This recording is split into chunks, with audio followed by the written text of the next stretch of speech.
You're listening to Good Morning Scotland with Gillian Marles and Hayley Miller. One of Scotland's most respected economists, Professor Sir Donald McKay, has come out in favour of the Yes campaign. A former chairman of Scottish Enterprise, he served as the economic advisor to a series of Secretary of States for Scotland and during the 1990s opposed plans to set up a Scottish Parliament. Well, today Sir Donald has written to Alex Salmond questioning the UK Treasury's oil and gas forecasts and saying that income from oil and gas could be used to be able to implement the main reforms outlined in the Scottish Government's White Paper. Dear First Minister, from 1974 I have been arguing that the development of the North Sea province... Well, yesterday James Naughty, my colleague, caught up with Sir Donald McKay. I'm with Sir Donald McKay, who's been studying the oil industry in Scotland and the broader economy for, well, very many years now, since it all began in the early 70s. You have now decided, and you've made it very clear in your letter to the First Minister, that the fiscal position that would face an independent Scotland is a potentially healthy one. What's made you come to that conclusion? I wouldn't say necessarily healthy, but it'll be stronger than the rest of the UK, simply because the forecasts of the Treasury and the OBR seriously understate the likely level of taxation revenue you'll get in, say, the next 5 years. You talk about the Office for Budget Responsibility. This is usually held up as an independent office that gets it right. How do you think they've come to get it wrong? Well, the record in forecasting the economy is no better than any other economist, including myself, and it's pretty poor. The record in actually looking at the housing market is pretty poor.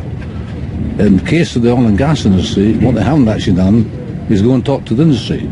There are at least 3 independent sources of estimation output over the next 5-year period, which come to quite different conclusions from them. These are all based on the evidence of the oil industry itself. The argument, as you know, that is put on the other side is that there is inevitable volatility in the oil price because of all the factors that come in on it, and that an economy which would be unusually dependent on that factor would be inherently weak. That's the argument that's put on the other side. What's wrong with that argument? But if you start with getting the output of the industry wrong, which they clearly do, in contrast to all the people who are close to the industry are telling you, you're going to have a bad start. And that's the major thing. The major thing is to get the output wrong, and the evidence is clearly against them. The other thing is, no one knows what the oil price is going to be, Jim, right? I don't know, you don't know, they certainly don't know.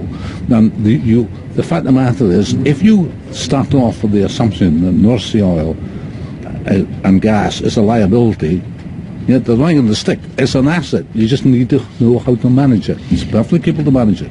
You make the argument that you believe things should have been done in previous generations with the money that was coming from the North Sea. The question is what you do now. Yes. There is talk from the yes side in this campaign of a potential oil fund, on the model that Norway has. What the other side says is, well, you can't do that now, because in fact you're going to be spending the money you'd put in there on other things. What's your view on that? Could you begin an oil fund now? I wouldn't concentrate on that, first of all. I would certainly concentrate on saying, what do I need to do, what policy do I need to strengthen the industrial, manufacturing and tradable services base of the Scottish economy?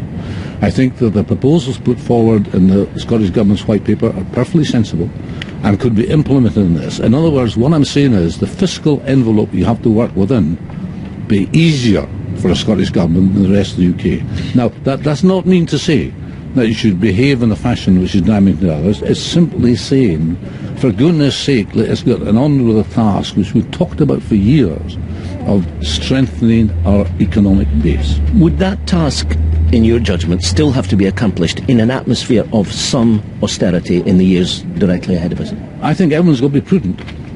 Gordon Brown used to have a friend called Prudence and didn't pay much attention to her, unfortunately. But every government has to live within its fiscal envelope, and Scotland will have to live within the fiscal envelope, which is not as wide as you think, but will be better than the rest of the UK. Well, so you can implement the policies that set out in the White Paper within your fiscal envelope. Using that awful phrase, the fiscal envelope, it brings us directly to the question of currency, of course. Do you think, in an ideal world for Scotland after a yes vote, the best answer would be the one that Alex Salmond has chosen, namely a currency union with the rest of the UK using the pound? Well, I think actually Scotland should continue to use sterling.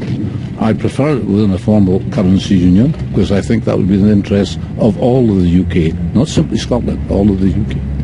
If you couldn't do that, you'd follow the Irish model. That is, you'd simply shadow the pound. You would keep parity. You would use sterling. Sterling is an internationally traded currency. There's nothing to stop you using it if you want to. For Scottish institutions, who would be the lender of last resort? Well, you would create a currency board, I suspect, which is what the Irish do, and eventually you would develop your own central bank. But that's what you would do. It's perfectly possible to do it. We must remember that Scotland has lived within the currency union since 1844, run by one bank, actually called the Bank of England.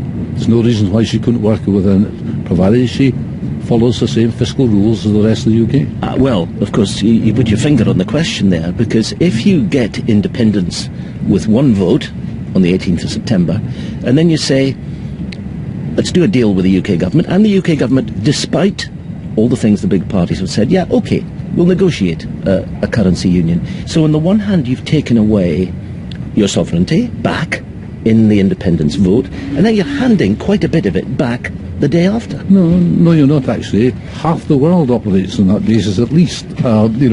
It's perfectly possible. What I'm simply saying to you is the fiscal situation facing the Scottish government is not going to be particularly easy. The UK is in a pretty big mess in fiscal terms, right? But Scotland will have greater scope simply because her fiscal position will be stronger. But let me just say this as well. If Scotland does certain things, as is in the White Paper, I would encourage a UK government to go and do the same things for all the regions of England outside the southeast. And they could do it if they want to. Finally, Sir Donald, when did you become convinced of the case for independence? Mainly when I saw that I didn't believe that the other parties would ever deliver anything akin to Home Rule.